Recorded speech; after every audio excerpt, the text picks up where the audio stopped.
أنت الرحمن يا الله، أنت الرحيم يا الله، أنت السلام يا الله، أنت العزيز يا الله، أنت القدوس يا الله، أنت الجبار يا الله. ولله الأسماء الحسنى فادعوه بها. نحمده ونصلي على رسوله الكريم، أما بعد، فأعوذ بالله من الشيطان الرجيم، بسم الله الرحمن الرحيم، رب اشرح لي صدري ويسر لي أمري واحلل عقدة من لساني يفقهوا قولي. ناظرین، پروگرام اللہ کے خوبصورت نام کے ساتھ آپ کی خدمت میں حاضر ہیں. آج ہم انشاءاللہ اللہ سبحانہ تعالیٰ کے نام الکبیر پر بات کریں گے. الکبیر کا معنی ہے بہت بڑا، دائمی شان والا. اللہ سبحانہ تعالیٰ اپنی تمام مخلوق کے مقابلے میں بڑے ہیں، بہت ہی بڑے. ہر چیز اس کے مقابلے میں چھوٹی ہے، ہیچ ہے، کمتر ہے. اللہ سبحانہ تعالیٰ نے جو بھی چیزیں پیدا کی، اگر انسان ان پر غور کرے اور ان میں سے اس کی بڑی بڑی نشانیوں کو دیکھے تو بعض اوقات ان کو دیکھ کر ان کی عظمت کا خیال دل میں آ جاتا ہے. تو ایسے موقع پر انسان کے لیے ضروری ہے کہ وہ اللہ سبحانہ تعالیٰ کی بڑائی، اس کی کبریائی، اس کی شان و شوکت کو جانے اور اس کو محسوس کرے. وہ اپنی ذات میں بھی بہت بڑا ہے، اپنی شان میں بھی بہت بلند ہے، اور اپنے مقام میں اور ہر اعتبار سے. تو آئیے اس نام پر ہم غور کرتے ہیں کہ اللہ سبحانہ تعالیٰ کی بڑائی کس طرح ہے اور ہمیں اس کے مطابق اپنے طرز عمل میں کیا تبدیلی لانی چاہیے. اور یہ بھی یاد رہے کہ اللہ سبحانہ تعالیٰ کی بڑائی صرف دنیا میں نہیں، صرف اب نہیں، ہمیشہ ہمیشہ کے لیے ہے. قیامت کے دن بھی بڑائی اسی کی ہوگی، کبریائی اسی کی ہوگی. قرآن مجید میں آتا ہے ان اللہ کان علیا کبیرا. گویا اللہ سبحانہ تعالیٰ کی یہ صفت قرآن مجید میں موجود ہے کہ بے شک اللہ ہمیشہ سے بہت بلند اور بہت بڑا ہے. سورۃ الحج میں آتا ہے ذالک بان اللہ هو الحق وان ما يدعون من دونه هو باطل وان اللہ هو العلی الکبیر. یہ اس لیے کہ بے شک اللہ ہی ہے جو حق ہے، اور اس لیے کہ بے شک اس کے سوا جسے بھی وہ پکارتے ہیں وہی باطل ہے، اور اس لیے کہ بے شک اللہ ہی بے حد بلند ہے، بہت بڑا، بہت بڑا. سورۃ غافر میں آتا ہے ذالکم بانہ اذا دعی اللہ وحدہ کفرتم وان یشرک بہ تؤمنوا فالحکم للہ العلی الکبیر. یہ اس لیے کہ بے شک حقیقت یہ ہے کہ جب اس اکیلے کو پکارا جاتا ہے تو تم انکار کرتے تھے، اور اگر اس کے ساتھ کسی کو شریک ٹھہرایا جاتا تو تم مان لیتے تھے.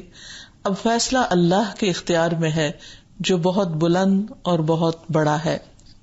جیسے کہ پہلے ہم نے ذکر کیا کہ اللہ سبحانہ تعالیٰ اپنی ذات کے اعتبار سے بہت بڑا ہے، اور اس کی دلیل آیت الکرسی کی وہ آیت ہے جس میں آتا ہے وسع کرسیہ السماوات والارض، کہ اس کی کرسی آسمانوں اور زمین کو سمائے ہوئے ہے. تو اس موقع پر ہمیں غور کرنا چاہیے کہ ہمارا طرز عمل کیا ہے. کہیں ایسا تو نہیں کہ ہم کسی اور کو اس کے ساتھ شریک کر رہے ہوں. ہم اپنے دلوں کا جائزہ لیا کریں کہ اس کے اندر کون بڑا ہے. ہم کس سے زیادہ مروب ہو جاتے ہیں، کس سے زیادہ امپریس ہوتے ہیں، کس سے ہیبت کھاتے ہیں. اور اس وقت اپنے دل کا جائزہ لے کر جب کسی بھی انسان کی بڑائی یا کسی بھی مخلوق کی عظمت کا احساس دل میں پیدا ہو کہ ہمارے دل میں کیا اللہ پاک کا مقام، اللہ العلی الکبیر کا مقام اتنا ہی بلند ہے. حقیقت یہ ہے کہ اللہ سبحانہ تعالی اپنے مقام اور شان کے اعتبار سے، اپنی ذات کے اعتبار سے سب سے بڑا ہے، اور ہم پر لازم ہے کہ ہم اس پر ایمان لائیں.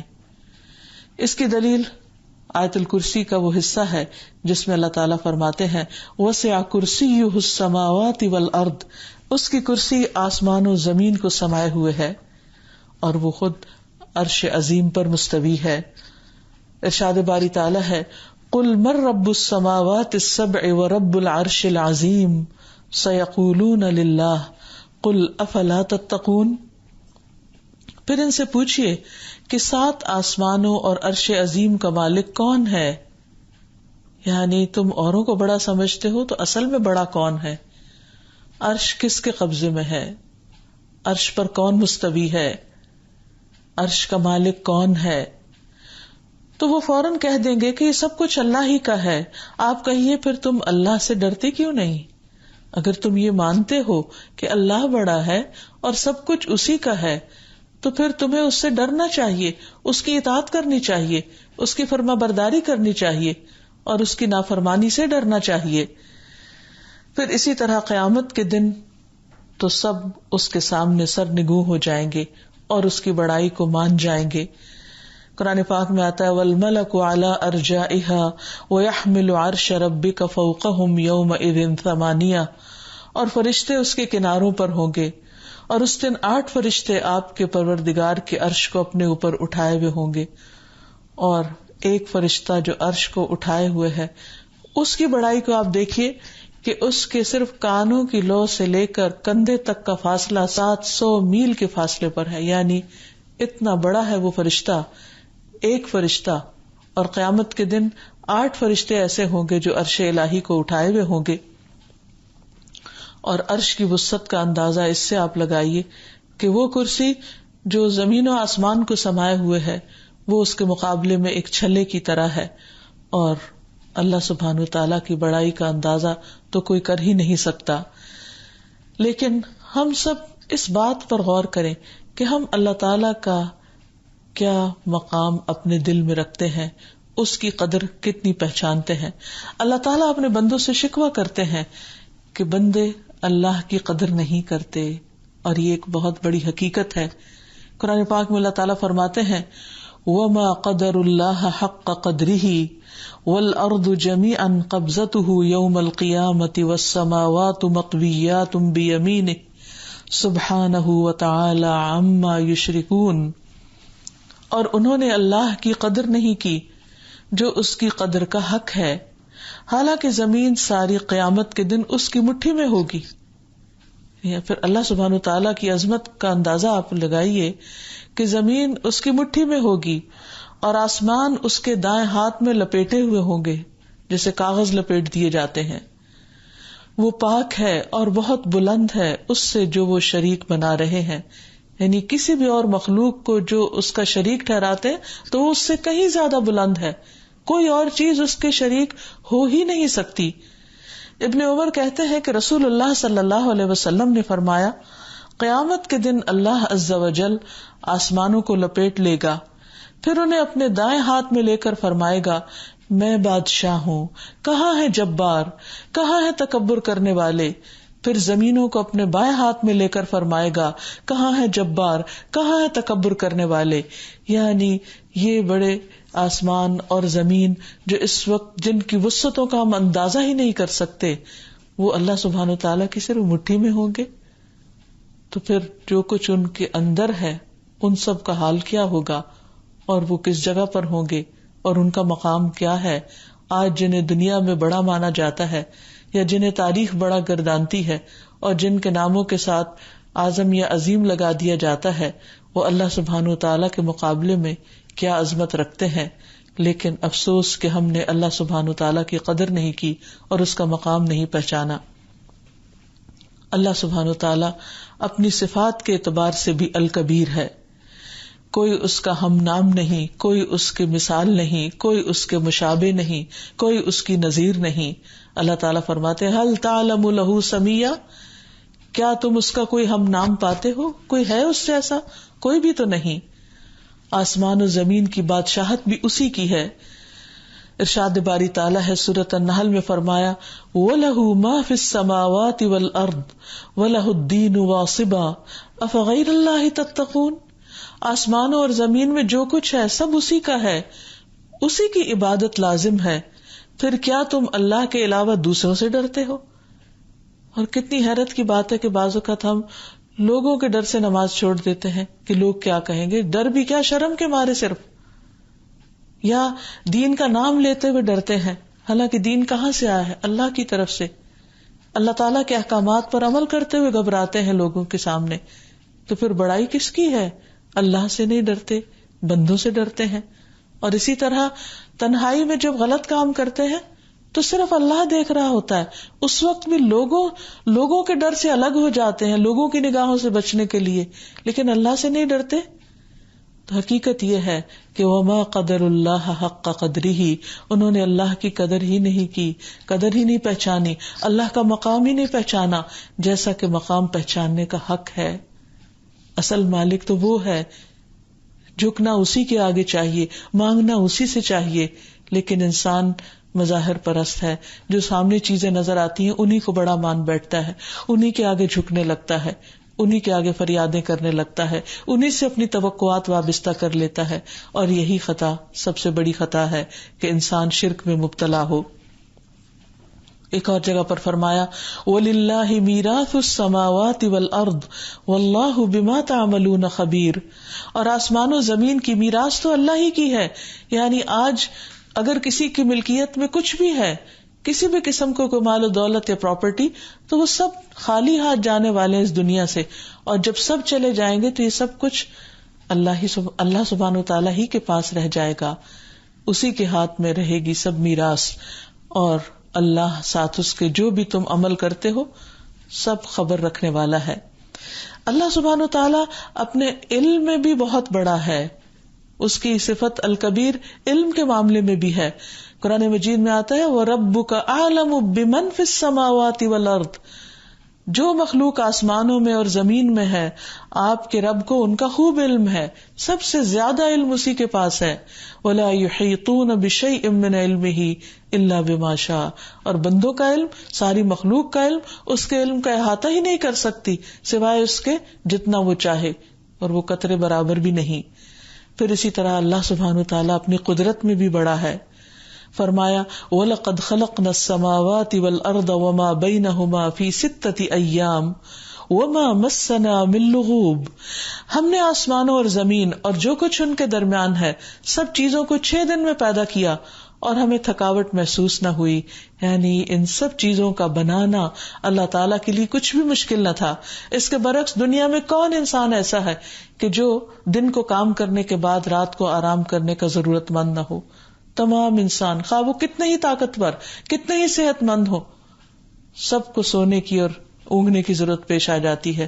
اللہ سبحانہ وتعالیٰ لا تأخذہ سنۃ ولا نوم، نہ اس کو نیند آتی ہے اور نہ اونگ آتی ہے، اس کے لیے کچھ بھی کرنا نہایت آسان ہے. فرمایا وَلِلَّهِ مُلْكُ السَّمَاوَاتِ وَالْأَرْضِ وَمَا بَيْنَهُمَا يَخْلُقُ مَا يَشَاءُ وَاللَّهُ عَلَى كُلِّ شَيْءٍ قَدِيرٌ.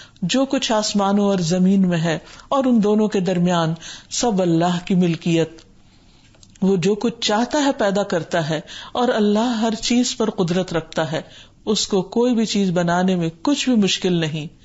پھر یہ کہ کوئی اس کے ہمسر نہیں، کوئی اس کے برابر نہیں. فرمایا قُل لَوْ كَانَ مَعَهُ آلِهَةٌ كَمَا يَقُولُونَ إِذًا لَابْتَغَوْا إِلَى ذِي الْعَرْشِ سَبِيلًا سبحانہ وتعالی عما یقولون علوا کبیرا. آپ ان سے کہیے کہ اگر اللہ کے ساتھ کوئی اور بھی الہ ہوتے، کوئی اور بھی شریک ہوتا اس کی ذات میں یا صفات میں، کہ جیسے بعض لوگ اللہ سبحانہ وتعالیٰ کی صفات اور اللہ کے اختیارات کچھ اور لوگوں میں ڈھونڈتے ہیں. فرمایا اگر کچھ ایسا ہوتا، کسی کے پاس کوئی طاقت یا اختیار یا اتھارٹی ہوتی جیسا کہ یہ مشرک کہتے ہیں، تو وہ اللہ صاحب عرش سے مقابلہ کرتے اور وہاں تک پہنچتے، اور اس کے لیے کوئی ضرور راہ تلاش کر لیتے. وہ پاک ہے ان باتوں سے، بہت بلند و برتر ہے جو یہ لوگ کہتے ہیں. یعنی کسی کے پاس کوئی طاقت، کوئی اختیار نہیں. اگر ہوتا تو پھر وہ زمین پہ نہ بیٹھتا، وہ عرش تک پہنچنے کی کوشش کرتا. پھر یاد رکھیے کہ اللہ سبحانہ تعالیٰ اپنے افعال میں بھی کبیر ہے، یعنی اپنے کاموں کے اعتبار سے بھی بہت بڑا ہے، اور ساری مخلوق اس کی عظمت اور اس کے جمال اور کمال کی گواہی دیتی ہے. فرمایا لخلق السماوات والارض اکبر من خلق الناس ولکن اکثر الناس لا يعلمون. یقیناً آسمانوں اور زمین کا پیدا کرنا لوگوں کے پیدا کرنے سے زیادہ بڑا کام ہے، لیکن اکثر لوگ جانتے نہیں. یعنی اللہ سبحانہ تعالیٰ کی عظمت کو جاننا چاہتے ہو تو اس کی تخلیق کو دیکھو. کسی کا بھی مقام پہچاننے کے لیے دیکھا جاتا ہے کہ اس نے کیا کیا ہے اور کس کا کام کتنا بڑا ہے، کس کوالٹی کا ہے.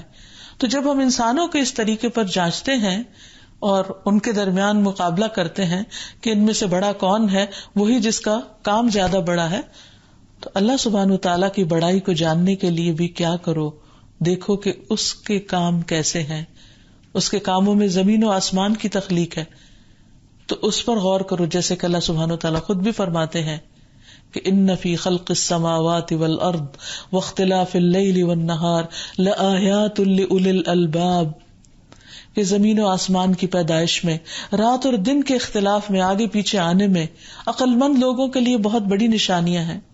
الذین یذکرون اللہ قیاما وقعودا وعلی جنوبہم، وہ جو اللہ کا ذکر کرتے رہتے ہیں کھڑے بھی، بیٹھے بھی، لیٹے بھی. وَيَتَفَكَّرُونَ فِي خَلْقِ السَّمَاوَاتِ وَالْأَرْضِ، اور آسمان و زمین کی تخلیق میں غور و فکر کرتے ہیں اور کس نتیجے پہ پہنچتے ہیں؟ ربنا ما خلقت هذا باطلا، اے ہمارے رب تو نے یہ سب کچھ بیکار پیدا نہیں کیا، ضرور اس کا کوئی مقصد ہے. عقل مند لوگ اس مقصد کو پا لیتے ہیں، اس تک پہنچتے ہیں. تو یہاں بھی ہم دیکھتے ہیں کہ جو لوگ اللہ کی عظمت کو محسوس کرنا چاہیں پھر وہ اللہ کی تخلیق پر غور کریں اور اس کی بڑائی کو دیکھیں اور پھر دیکھیں کہ اس نے کیا کچھ بنایا ہے. مثلا اس نے آسمانوں کو ستونوں کے بغیر پیدا کیا جنہیں تم دیکھتے ہو، زمین میں پہاڑ رکھے کہ کہیں تمہیں ہلا نہ دیں، ہر طرح کے جاندار پھیلا دیے، اور آسمان سے پانی اتارا اور اس میں ہر طرح کی نباتات اگائی. پھر اللہ تعالیٰ خود دعوت دیتے ہیں، افلا ينظرون الى الابل كيف خلقت، کیا یہ اونٹ کی تخلیق پر غور نہیں کرتے کہ کس طرح اس کو پیدا کیا گیا؟ وَإِلَى السَّمَاءِ كَيْفَ رُفِعَتْ، اور آسمان کی طرف نہیں دیکھتے کہ کس طرح بلند اٹھایا گیا. وَإِلَى الْجِبَالِ كَيْفَ نُصِبَتْ، اور پہاڑوں کو نہیں دیکھتے کہ کس طرح زمین میں گاڑ دیے گئے. وَإِلَى الْأَرْضِ كَيْفَ سُطِحَتْ، اور زمین کو نہیں دیکھتے کہ کس طرح پھیلا دی گئی کہ انسان چلتا چلا جائے اور وہ کسی کنارے کو نہیں پہنچتی. پھر اسی طرح اللہ تعالیٰ آسمانوں کی تخلیق کے بارے میں کمپیئر کر کے بتاتے ہیں کہ تمہاری تخلیق بڑی ہے یا آسمان کو بنانا. أَأَنْتُمْ أَشَدُّ خَلْقًا أَمِ السَّمَاءُ بَنَاهَا رَفَعَ سَمْكَهَا فَسَوَّاهَا وَأَغْطَشَ لَيْلَهَا وَأَخْرَجَ ضُحَاهَا وَالْأَرْضَ بَعْدَ ذَلِكَ دَحَاهَا أَخْرَجَ مِنْهَا مَاءَهَا وَمَرْعَاهَا وَالْجِبَالَ أَرْسَاهَا. کیا پیدا کرنے میں تم زیادہ مشکل ہو یا آسمان؟ اس نے اسے بنایا، اس کی چھت کو بلند کیا، پھر اسے برابر کیا، اس کی رات کو تاریک کیا، اس کے دن کی روشنی کو ظاہر کیا، اور زمین اس کے بعد اسے بچھا دیا، اس سے اس کا پانی اور اس کا چارہ نکالا، اور پہاڑ اس نے انہیں گاڑ دیا. پھر فرمایا الم تروا کیف خلق اللہ سبع سماوات طباقا، کیا تم نے دیکھا نہیں کہ کس طرح اللہ نے 7 آسمانوں کو اوپر طرح پیدا کیا. وجعل القمر فیہن نورا وجعل الشمس سراجا، اور اس نے ان میں چاند کو نور بنایا اور سورج کو چراغ بنا دیا. پھر اللہ سبحانہ وتعالیٰ کی دیگر مخلوقات پر بھی غور کرنا چاہیے کہ کس طرح اس کا ایک فرشتہ جس کے 600 پر جبریل علیہ السلام، جس نے زمین اور آسمان کے درمیان کی ساری جگہ کو بھر دیا. پھر اسی طرح میزان کی وسعت اور بڑائی، اس کے بارے میں حدیث میں آتا ہے، نبی صلی اللہ علیہ وسلم نے فرمایا قیامت کے دن بڑے بڑے ترازو رکھے جائیں گے، ان میں زمین اور آسمان کا وزن بھی کیا جا سکے گا. اللہ اکبر. آپ اندازہ لگائیے کہ صرف ایک ترازو کتنا بڑا ہوگا.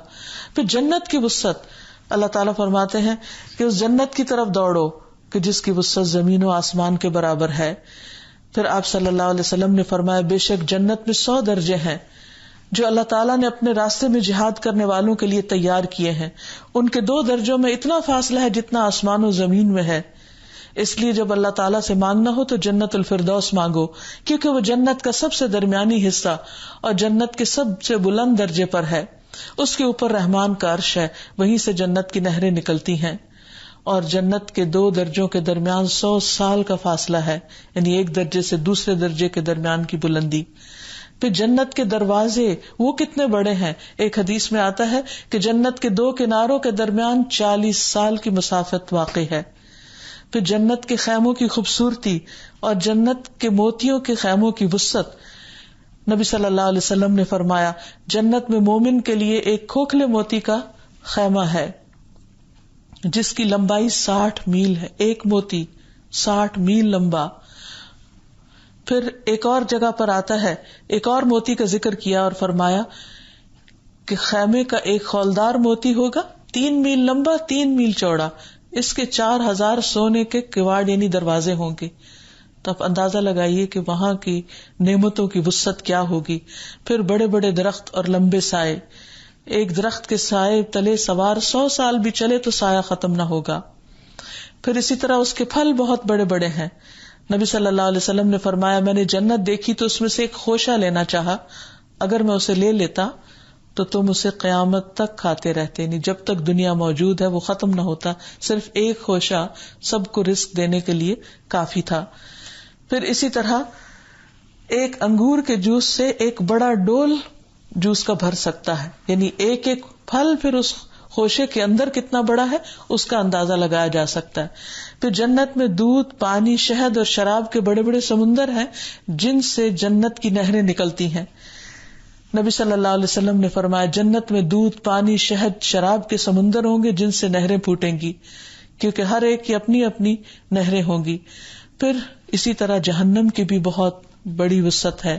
رسول اللہ صلی اللہ علیہ وسلم نے فرمایا جہنم کو لایا جائے گا, اس دن جہنم کی 70,000 لگامیں ہوں گی اور ہر ایک لگام کو 70,000 فرشتے پکڑے ہوئے کھینچ رہے ہوں گے. اللہ اکبر, کس قدر بڑی بلا ہے. اور پھر اگر اس میں ایک بڑی چٹان پھینکی جائے تو وہ 70 سال میں زمین اس کی تہہ تک پہنچے, گویا ایک بچہ جس دن پیدا ہو اور اس کو اس میں ڈالا جائے تو جب وہ سطح پہ پہنچے تو 70 سال کا بوڑھا ہو چکا ہو. اللہ سبحانہ وتعالی ہم سب کو اس سے محفوظ رکھے. پھر اسی طرح مشرق و مغرب جیسی دوری ہوگی جہنم کے اندر. پھر اس کے شرارے, اس کے بارے میں قرآن پاک میں آتا ہے انطلقوا الی ظل ذی 3 شعب لا ظلیل ولا یغنی من اللہب انہا ترمی بشرر کالقصر کأنہ جمالۃ صفر. چلو اس سائے کی طرف جو 3 شاخوں والا ہے, نہ وہ ٹھنڈی چھاؤں ہوگی نہ تپش سے بچائے گی. وہ اتنے بڑے بڑے شرارے پھینکے گی جیسے محل, جو اچھلتے ہوئے ایسے محسوس ہوں گے گویا زرد اونٹ ہے. یعنی صرف ایک چھوٹی سی چنگاری جیسے آگ کی ہوتی شرارہ, وہ ایک پورے عمارت جتنا بڑا ہوگا. پھر اسی طرح یہ ہے کہ اللہ سبحانہ تعالیٰ کی رحمت بھی بہت بڑی ہے, بہت وسیع ہے. اللہ سبحانہ تعالیٰ نے رحمت کے 100 حصے رکھے, جن میں سے ایک دنیا میں اور 99 قیامت کے دن, اور اس دن ایک حصے کو مکمل کر کے 99 کے ساتھ 100 مکمل فرما دے گا. حقیقت یہ ہے کہ اللہ سبحانہ تعالیٰ ہی الکبیر ہے, کبریائی اسی کو زیبا ہے. اگر کوئی اور بڑا بننا چاہتا ہے تو اللہ سبحانہ تعالیٰ کو یہ بات پسند نہیں آتی, کیونکہ کوئی اور بڑا ہے ہی نہیں, بڑائی اس کو زیب ہی نہیں دیتی. اس لیے بندے کا کام یہ ہے کہ وہ اللہ سبحانہ تعالیٰ کے سامنے جھکا رہے, اس کی اطاعت اور فرما برداری کرتا رہے. حدیث میں آتا ہے کہ عزت اللہ تعالیٰ کی ازار ہے اور کبریائی اللہ تعالیٰ کی ردا یعنی چادر ہے. تو اللہ تعالیٰ فرماتے ہیں تو جو آدمی مجھ سے یہ صفتیں چھینے گا میں اسے عذاب دوں گا. یعنی اللہ تعالیٰ کو غرور اور تکبر پسند نہیں. اس لیے جب ہمیں اللہ سبحانہ تعالیٰ کے اس نام کی سمجھ آ جائے تو پھر ہمارا طرز عمل کیا ہونا چاہیے کہ ہم اس کی بڑائی کے آگے جھک جائیں, ہم اس دنیا میں بندگی کے مقام پر رہیں, بندہ بن کر رہیں, عاجزی اختیار کریں اور اللہ سبحانہ تعالیٰ کی اطاعت اور فرما برداری میں کوئی کسر نہ چھوڑیں. کیونکہ اگر کوئی شخص اپنے نفس میں, اپنے دل میں بھی اپنے آپ کو بڑا خیال کرتا ہے تو یہ چیز اس کے لیے بہت ہی ہلاکت خیز ہے. کیونکہ کوئی شخص جس کے دل میں رائی برابر بھی تکبر ہوگا وہ جنت میں نہ جا سکے گا. اللہ سبحانہ تعالیٰ بندوں کو مختلف طرح کی نعمتیں عطا کرتا ہے, جن میں مال, علم, عبادت کی توفیق, دنیا کا مقام, عہدہ, مرتبہ, یہ تمام چیزیں دراصل انسان کے لیے آزمائش ہیں. ان میں انسان جتنی بھی ترقی کرتا چلا جائے انسان کے اندر اتنی ہی عاجزی پیدا ہو جانی چاہیے. جیسے کہ آپ کسی بھی پھلدار درخت کو دیکھیں کہ جب اس پر پھل آ جاتا ہے یعنی اس کی نعمت میں اضافہ ہو جاتا ہے تو وہ اتنا ہی زیادہ جھک جاتا ہے, وہ اتنا ہی زمین کے قریب ہو جاتا ہے. اور بندے کو تو اللہ نے پیدا ہی اپنی عبادت کے لیے کیا ہے. تو جب بھی کوئی نعمت ملے تو سجدہ شکر ادا کیا جائے، اس کے آگے جھک جایا جائے، انسان سجدوں میں طوالت اختیار کرے. نبی صلی اللہ علیہ وسلم کا طرز عمل ہمارے سامنے ہے کہ جب اللہ تعالیٰ نے ان کو بڑا مقام دیا تو انہوں نے اس بڑائی کے ساتھ کسی قسم کا غرور و تکبر نہیں کیا، بلکہ جب آپ طویل قیام کرتے اور آپ کے پاؤں سوج جاتے، قدم مبارک سوج جاتے، لوگ جب آپ سے پوچھتے کہ آپ کے تو اللہ تعالیٰ نے پہلے ہی درجات بلند کر رکھے ہیں، آپ کیوں اتنی عبادت میں مشقت کرتے ہیں، تو آپ فرماتے افلا اکون عبدا شکورا، کیا میں اللہ کا شکر گزار بندہ نہ بنوں. اللہ کے رسول صلی اللہ علیہ وسلم جہاں خود انتہائی عاجزی اور بندگی کے اعلی مقام پر تھے، وہاں آپ کے صحابہ کے اندر بھی یہ خصوصیات ہمیں نظر آتی ہیں. حضرت عمر رضی اللہ عنہ، جن کو اللہ سبحانہ وتعالیٰ نے دنیا میں بھی بہت بڑا مقام دیا، جن کا عدل مشہور ہے. ابن شہاب سے مروی ہے کہ عمر بن خطاب رضی اللہ عنہ بیت المقدس کی فتح کے موقع پر شام کی طرف روانہ ہوئے. آگے سے ابو عبیدہ بن جراح سمیت کچھ لوگ استقبال کے لیے آئے. وہ کیا دیکھتے ہیں کہ عمر رضی اللہ عنہ اونٹ پر سوار تھے، لیکن جب اس مقام پر پہنچے تو اتر آئے، اپنے موزے اتار کر کندھے پہ رکھ دیے، اونٹ کی لگام پکڑ کر دریائی گزرگاہ میں گھس پڑے، اور اس وقت ان کا غلام اونٹ پر سوار تھا. ابو عبیدہ نے کہا امیر المومنین آپ یہ کیا کر رہے ہیں؟ میں نہیں چاہتا کہ شہر والے لوگ آپ کو اس حالت میں دیکھیں. عمر رضی اللہ عنہ نے کہا تف ابو عبیدہ، اگر یہ بات کہنے والا تمہارے علاوہ کوئی اور ہوتا تو میں اسے ایسی سزا دیتا کہ وہ محمد صلی اللہ علیہ وسلم کی امت کے لیے باعث عبرت بن جاتا. ہم ذلیل لوگ تھے، اللہ تعالیٰ نے ہمیں اسلام کی وجہ سے معزز قرار دیا. اللہ تعالیٰ نے جن امور کی بنا پر ہمیں عزت عطا کی، اگر ہم نے عزت کے حصول کے لیے کوئی دوسرا انداز اختیار کیا تو اللہ تعالیٰ پھر ہمیں ذلیل کر دے گا. تو انہیں اس وقت بیت المقدس کی کنجیاں لینے کے لیے جب جانے کی ضرورت پیش آئی تو وہ کہا جاتا ہے کہ پیوند لگے ہوئے کپڑوں میں تھے. یہ اسی شخص کا طرز عمل ہو سکتا ہے کہ جس کے دل میں ہر چیز سے زیادہ اللہ کی بڑائی اور کبریائی کا احساس ہو، اور جس دل میں اللہ کی بڑائی اور کبریائی ہوتی ہے پھر وہ دوسرے لوگوں کو کمتر اور حقیر نہیں سمجھتا، خواہ وہ کسی بھی لباس میں ہو، خواہ وہ کسی بھی طریقے پر ہو. کیونکہ عبداللہ بن مسعود کہتے ہیں کہ نبی صلی اللہ علیہ وسلم نے فرمایا جس کے دل میں رائی کے دانے برابر بھی تکبر ہوگا وہ جنت میں نہیں جائے گا. اس پر ایک آدمی نے عرض کیا ایک آدمی چاہتا ہے کہ اس کے کپڑے اچھے ہوں، اس کی جوتی بھی اچھی ہو. آپ نے فرمایا اللہ جمیل ہے، جمال پسند کرتا ہے، خوبصورتی پسند ہے اللہ کو. تکبر تو حق کے انکار کا نام ہے. تکبر تو حق کی طرف سے منہ موڑنے اور دوسرے لوگوں کو کمتر سمجھنے کو کہتے ہیں. تو گویا اللہ سبحانہ و تعالیٰ کو یہ پسند نہیں کہ کوئی اس کی مخلوق کو حقیر سمجھے. پھر اسی طرح یہ ہے کہ جب انسان کے اندر عاجزی آتی ہے، تواضع آتی ہے، تو وہ اس کی زندگی کے سارے طرز عمل میں ڈھلکتی ہے، یعنی اس کی زندگی کے باقی معاملات میں بھی تواضع پیدا ہو جاتی ہے. مثلا نبی صلی اللہ علیہ وسلم جو اپنے آپ کو اللہ سبحانہ تعالیٰ کا بندہ کہتے تھے، ان کے بارے میں آتا ہے کہ زمین پر بیٹھ جایا کرتے تھے، زمین پر بیٹھ کر ہی کھاتے تھے، بکری کا دودھ دو لیتے تھے، جو کی روٹی کی دعوت دینے والے غلام کی دعوت قبول کر لیتے تھے. پھر اسی طرح لباس میں تواضع اختیار کرنا. نافع بن جبیر بن مطعم اپنے والد سے روایت کرتے ہیں، انہوں نے فرمایا لوگ کہتے ہیں کہ مجھ میں تکبر ہے، حالانکہ میں گدھے پر سوار ہوا، موٹی چادر لباس کے طور پر استعمال کی، بکری کا دودھ دویا، اور رسول اللہ صلی اللہ علیہ وسلم نے مجھ سے فرمایا جس نے یہ کام کیے اس میں کسی قسم کا تکبر نہیں.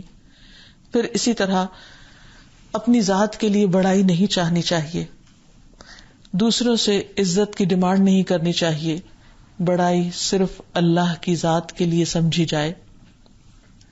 قرآن مجید میں آتا ہے وَقُلِ الْحَمْدُ لِلَّهِ الَّذِي لَمْ يَتَّخِذْ وَلَدًا وَلَمْ يَكُنْ لَهُ شَرِيكٌ فِي الْمُلْكِ وَلَمْ يَكُنْ لَهُ وَلِيٌّ مِّنَ الذُّلِّ وَكَبِّرْهُ تَكْبِيرًا. کہہ دیجئے سب تعریف اللہ کے لیے ہے جس نے نہ کوئی اولاد بنائی اور نہ بادشاہی میں اس کا کوئی شریک ہے اور نہ عاجز ہونے کی وجہ سے کوئی اس کا مددگار ہے، اور اس کی بڑائی بیان کرو، خوب خوب بڑائی بیان کرنا. تو گویا اپنی بڑائی کا احساس کرنے کی بجائے اور جب دل میں کوئی ایسی چیز پیدا ہونے لگے تو فوراً اللہ کی بڑائی بیان کرنا شروع کر دی جائے، کیونکہ آخرت کا گھر انہی کے لیے ہے جو دنیا میں سرکشی نہیں کرتے، بڑائی نہیں چاہتے. فرمایا تلک الدار الآخرۃ نجعلها للذین لا یریدون علوا فی الارض ولا فسادا والعاقبۃ للمتقین. یہ آخرت کا گھر تو ہم ان لوگوں کے لیے مخصوص کر دیں گے جو زمین میں بڑائی یا فساد نہیں چاہتے، اور بہتر انجام تو متقین ہی کے لیے ہے. اس لیے ہمیں اپنی ذات سے ہر بڑائی کی نفی کرنی چاہیے. اگر لوگ کسی بات پر تعریف بھی کریں تو دل ہی دل میں اپنی خامیوں کو یاد کرنا چاہیے، کیونکہ جو شخص تکبر سے خالی ہوگا اور اس حال میں اس کی جان نکلے گی وہ جنت میں داخل ہوگا.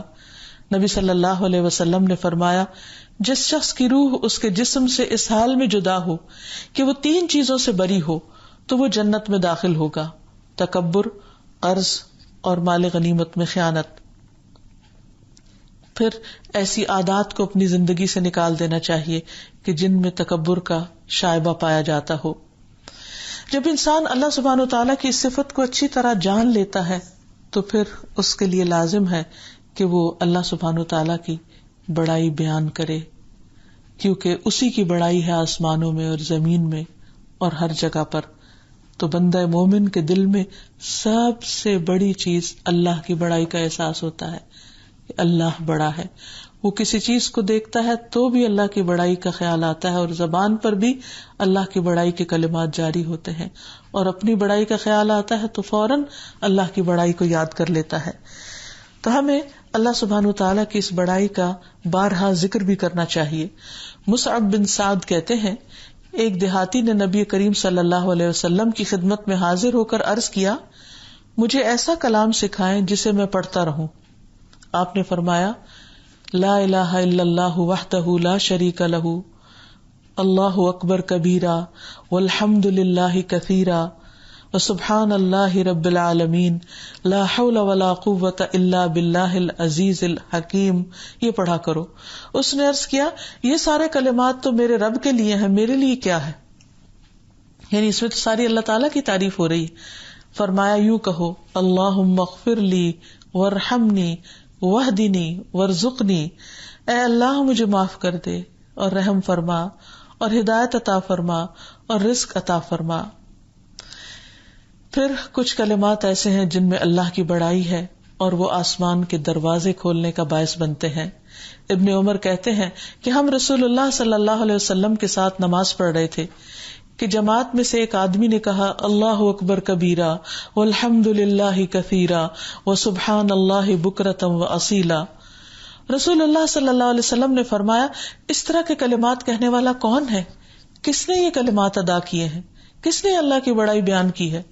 تو جماعت میں سے ایک آدمی نے عرض کیا، اے اللہ کے رسول میں ہوں. آپ نے فرمایا، مجھے تعجب ہوا کہ اس کے لیے آسمان کے دروازے کھولے گئے. ابن عمر فرماتے ہیں کہ میں نے ان کلمات کو پھر کبھی بھی نہیں چھوڑا جب سے اس بارے میں نے رسول اللہ صلی اللہ علیہ وسلم کو یہ فرماتے ہوئے سنا. اور یہ کہاں پڑھے جا سکتے ہیں؟ اللہ اکبر کہتے ہاتھ باندھ کر، اللہ اکبر کبیرا والحمد للہ کثیرا وسبحان اللہ بکرۃ واصیلا. پھر اسی طرح ایک اور روایت میں آتا ہے کہ 12 فرشتے ان کلمات کو لینے کے لیے آگے آئے. عبداللہ بن عمر کہتے ہیں کہ ایک شخص نے نبی صلی اللہ علیہ وسلم کے پیچھے نماز پڑھی اور کہا، اللہ اکبر کبیرا والحمد للہ کثیرا وسبحان اللہ بکرۃ واصیلا. آپ نے فرمایا، کس نے یہ کلمات کہے؟ کیونکہ 12 فرشتے بیک وقت ان کلمات کی طرف لپکے اور ہر ایک کی خواہش کیا تھی کہ وہ ان کلمات کو آگے بڑھ کر اٹھا لے. تو ہم سب کو بھی کثرت کے ساتھ اللہ تعالیٰ کی بڑائی بیان کرنی چاہیے، کیونکہ اللہ اکبر کبیرہ یا اللہ اکبر کا لفظ جو ہے وہ زمین و آسمان کے درمیان کی فضا کو بھر دیتا ہے. اللہ سبحانہ وتعالیٰ کے یہ کلمات بہت محبوب ہیں، سبحان اللہ والحمد للہ ولا الہ الا اللہ واللہ اکبر. پھر انسان اپنی پوری نماز میں جو اللہ کی بڑائی بیان کرتا ہے اس کو بھی کوشش کرے کہ شعور کے ساتھ بیان کرے. یعنی نماز کے آغاز میں اللہ اکبر، پھر سجدے میں جاتے ہوئے، سجدے سے اٹھنے کے بعد، اور مختلف مقامات پر جب انسان تکبیر پڑھتا ہے تو دل سے تکبیر پڑھے، دل سے اللہ کی بڑائی کا ذکر کرے، پھر نماز کے بعد بھی اللہ کی بڑائی بیان کرے۔ رسول اللہ صلی اللہ علیہ وسلم نے فرمایا، جس آدمی نے ہر نماز کے بعد 33 بار سبحان اللہ، 33 بار الحمدللہ اور 33 بار اللہ اکبر کہا تو یہ 99 کلمات ہو گئے، اور 100 کا عدد پورا کرنے کے لیے لا الہ الا اللہ وحدہ لا شریک لہ لہ الملک ولہ الحمد وہو علی کل شیء قدیر کہہ لیا تو اس کے سارے گناہ معاف کر دیے جائیں گے، چاہے وہ سمندر کی جھاگ برابر ہی کیوں نہ ہو۔ پھر اسی طرح صبح اور شام 100 مرتبہ اللہ اکبر کہنا 100 غلام آزاد کرنے سے زیادہ افضل ہے۔ رسول اللہ صلی اللہ علیہ وسلم کا فرمان ہے، جو سورج نکلنے سے اور غروب ہونے سے پہلے 100 مرتبہ اللہ اکبر پڑھے تو یہ 100 غلام آزاد کرنے سے زیادہ بہتر ہے۔